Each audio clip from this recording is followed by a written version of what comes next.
તો ગુજરાત ફર્સ્ટનો સ્ટુડિયો વાવથરા જિલ્લાની મુલાકાતે પહોંચ્યો છે। હવે સ્ટુડિયો તમારા સુધી પહોંચી રહ્યો છે। લોકોની સમસ્યા જાણવા, ત્યાં શું પરિસ્થિતિ છે, લોકોની શું રજૂઆત છે તે જાણવા માટે ગુજરાત ફર્સ્ટની ટીમ આપને દ્વાર પહોંચી રહી છે। ત્યારે અમારી ટીમ સ્ટુડિયો ઓન વ્હીલ્સ વાવથરા પહોંચી હતી, જ્યાં મહામંડલેશ્વર 1008 શ્રી કુર્શીપુરીજી મહારાજ સાથે સંવાદ કરવામાં આવ્યો હતો। સનાતન ધર્મના પ્રચાર પ્રસાર માટે સતત તેઓ પ્રયત્ન કરી રહ્યા છે। તેમણે સ્ટુડિયો ઓન વ્હીલ્સની મુલાકાત લીધી હતી, ગુજરાત ફર્સ્ટ સાથે એક્સક્લુઝિવ વાત કરી। સનાતન ધર્મ દરેક હિન્દુના હૃદયમાં વસે તેવો તેમનો સંકલ્પ છે।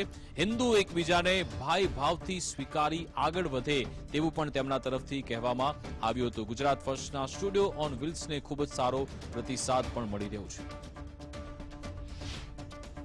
વાવથરા જિલ્લાનું લાખણી તાલુકો અને લાખણી તાલુકાનું નાના કાપરા ગામના રઘુનાથપુરીના મહંત પીઠાધીશ્વર 1008 કુર્શીપુરી મહારાજ આજે સ્ટુડિયો ઓન વ્હીલના અમારા અતિથિ બન્યા છે। સ્ટુડિયો ઓન વ્હીલનું મહત્વ એ તમે જોઈ ચૂક્યા છો અને કેવી સમસ્યાઓ વ્યક્તિ વિશેષ સાથે જ એક દિવસ વ્યક્તિ સાથે આ ઘણા બધા અભિગમ લઈ અને સ્ટુડિયો ઓન વ્હીલ અલગ અલગ જિલ્લાઓમાં પરિભ્રમણ કરી રહ્યું છે। પણ જ્યારે વાત આવે સનાતન ધર્મની, સંસ્કૃતિની, તો એ સાચવવી પણ એટલી જ જરૂરી છે। એટલા માટે જ મહારાજ શ્રી અમારી સાથે છે। સીધો સંવાદ તેમની સાથે કરીશું।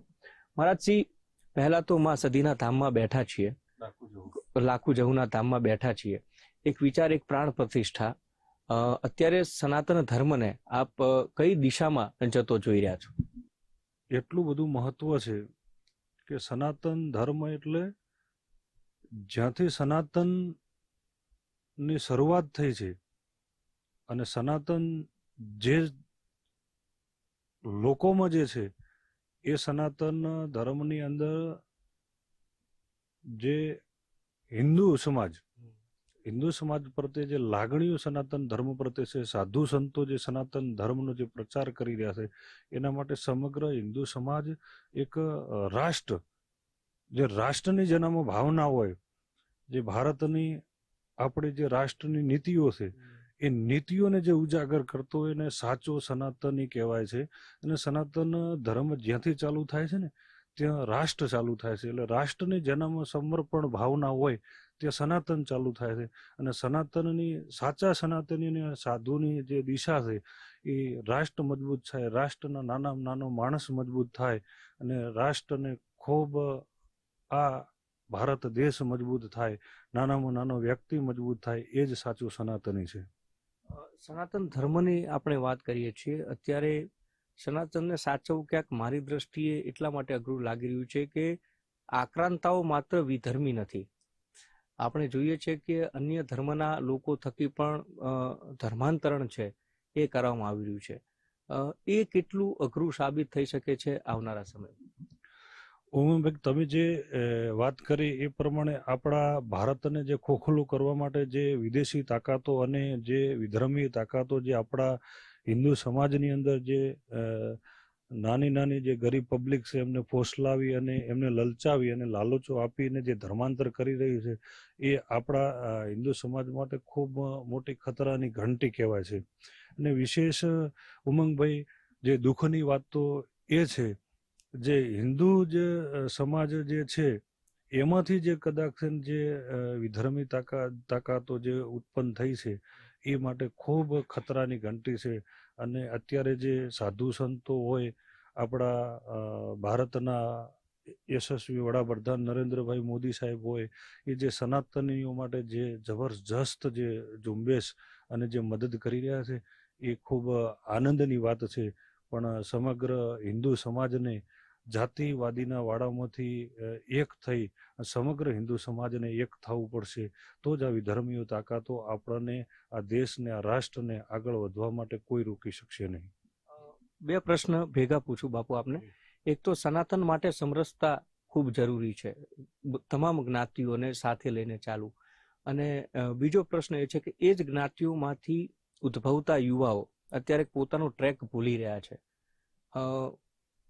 માથે તિલક કરવું, મસ્તકે તિલક કરવું, વાળ પર શિખા રાખવી, આ બધું ઠીક છે, આપણે ભગવો નથી પહેરી શકતા, પરંતુ જેનું આચરણ અને એના જે વિચારો છે એ અત્યારના યુવાનોને કેટલું ગ્રહણ કરવાની જરૂર?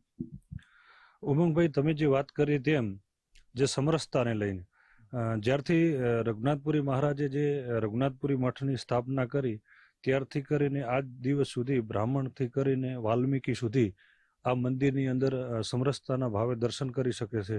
અને વારંવાર રઘુનાથપુરી મઠની અંદર વાલ્મીકી સમાજ માટે દર વર્ષે કોઈને કોઈ કાર્યક્રમો થતા હોય છે. હમણાં જ તમે જોયું છે લગભગ 20 દિવસ પહેલા કે સમરસતાનો ભાવ કેવો હોય. આપણા ગુજરાત વિધાનસભાના અધ્યક્ષ એવા વાવ-થરાદ જિલ્લાની અંદર થરાદના ધારાસભ્ય એમનો જન્મદિવસ હતો.